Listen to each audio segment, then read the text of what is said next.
सभी का स्वागत है सक्सेस की 98 में। और आज का टॉपिक बहुत ही ज्यादा इंपॉर्टेंट है उनके लिए जिनके साथ क्या होता है अक्सर कि ये शिफ्ट पेपर बहुत हार्ड आ गया, ये शिफ्ट बहुत इजी था। तो जिनका भी पेपर शिफ्ट में हार्ड था उन्हें लगता है कि मेरे साथ नाइंसाफी हो गई है, जिनके साथ इजी था काश मेरा उस शिफ्ट में होता। तो उन बच्चों का पूरा जो सॉल्यूशन है मैं आपको इस वीडियो में डिस्कस करूंगा कि बिल्कुल भी टेंशन लेने का जरूरत नहीं है।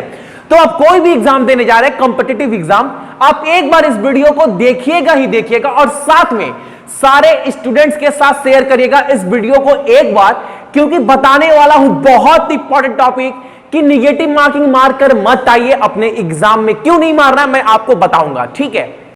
सरकारी नौकरी की तैयारी के लिए YouTube के ऊपर हमारे चैनल सक्सेस की 98 को सब्सक्राइब कीजिए और दबाइए इस बेल के आइकन को ताकि आपको लेटेस्ट वीडियो सबसे पहले देखने को मिले, वो भी बिल्कुल फ्री में।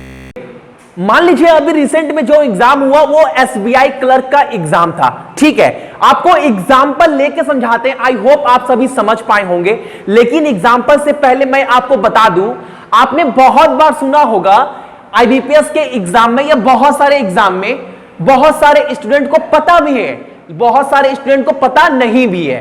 तो जिनको नहीं पता है वो आज प्लीज आप लोग ध्यान रखिएगा अपने माइंड में कि एग्जाम को अटेम्प्ट कैसे करना है, ठीक है। मान लीजिए कि आपने बहुत बार सुना होगा कि मैंने रीजनिंग में 25 किया लेकिन मेरे जो नंबर थे ना वो 26.25 मिले, समझ। जबकि देखिए एक भी गलत नहीं हुआ, एक भी गलत नहीं हुआ, सॉरी। मान लीजिए रीजनिंग में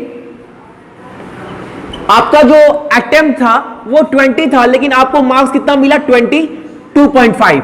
अब स्टूडेंट्स को ये लग रहा है कि मुझे मेरे एक्यूरेसी पे नंबर मिला है, कि मेरा पूरा का पूरा 20 सही था, उस पर मुझे बोनस मिला है। तो ऐसा बिल्कुल नहीं है, बोनस नहीं मिलता है, इसी को बोलते हैं नॉर्मलाइजेशन। अब ये होता क्या है मैं आपको पहले डिटेल में समझाता हूं, ठीक है।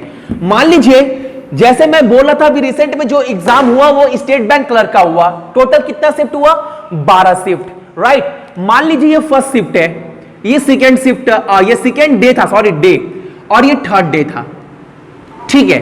और आप इसको शिफ्ट में भी निकाल सकते हैं।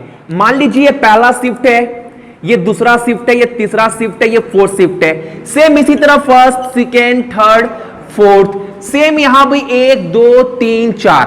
मान लीजिए कि सबसे जो हार्ड शिफ्ट था, सबसे हार्ड वो शिफ्ट एक इंडिविजुअल सेक्शन को लेकर मैं समझाऊंगा। एग्जांपल ले लो रीजनिंग का, सेम मैथ का भी होगा, सेम इंग्लिश का भी होगा। आज से एग्जांपल आप ऐसा समझ जाना। मान लो रीजनिंग का जो सबसे हार्ड शिफ्ट था वो क्या था, ये था।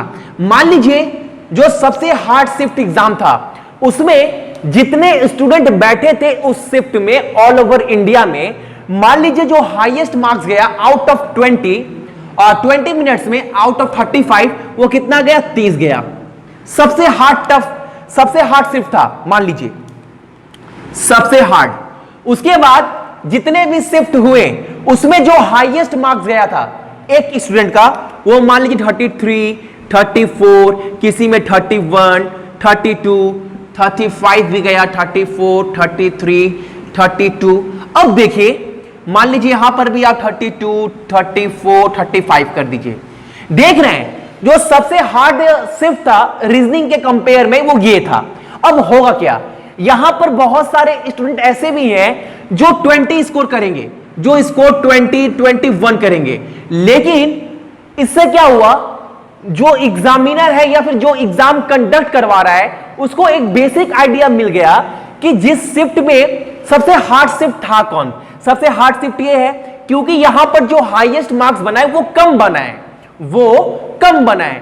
तो होगा क्या, मान लीजिए किसी ने 20 स्कोर किया, 20 क्वेश्चन करेक्ट किए हैं, तो उसको जो मार्क्स मिलेगा इस शिफ्ट में वो कितना मिलेगा, 22 समथिंग। अब मान लीजिए जो सबसे इजी शिफ्ट, जो सबसे आसान शिफ्ट था, यानी 35 में 35, 35 में 35, यहां पर मान लीजिए कोई बच्चा 20 अटेंड करता है, ठीक है। अब इसके मार्क्स कितना बनेंगे, इसके मार्क्स कितना बनेंगे। अब ये होगा क्या, अब ये नॉर्मलाइज होगा, समझिएगा मेरी बातों को। अब ये 20 अटेम्प्ट किया है तो इसका जो मार्क्स बनेगा मे बी 20 या फिर मे बी 19।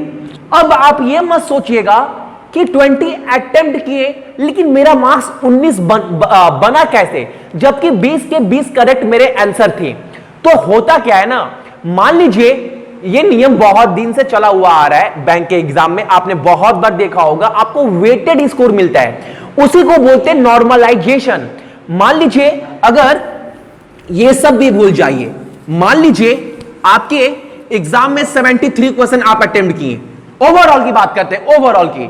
मान लीजिए आउट ऑफ 100 किसी शिफ्ट में जो सबसे हाईएस्ट मार्क्स गया एक स्टूडेंट्स का वो 73 गया, और किसी एक शिफ्ट में बहुत टफ था, वहां पर जो हाईएस्ट मार्क्स गया ऑल ओवर इंडिया में किसी स्टूडेंट का वो 65 था।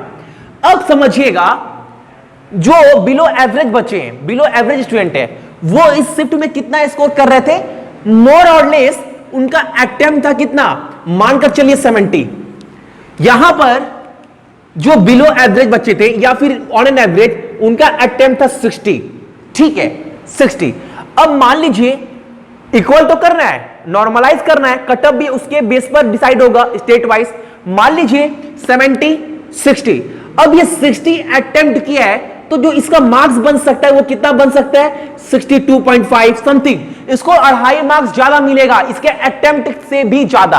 अब इसके भी 70 करेक्ट अटेम्प्ट है और सारे के सारे सही किए हैं, लेकिन इसका जो मार्क्स बनेगा वो कितना बनेगा, वो बनेगा मानकर चलिए अनुमान इतना कम तो नहीं बन सकता है, लेकिन मानकर चलिए 64 65 ऐसे।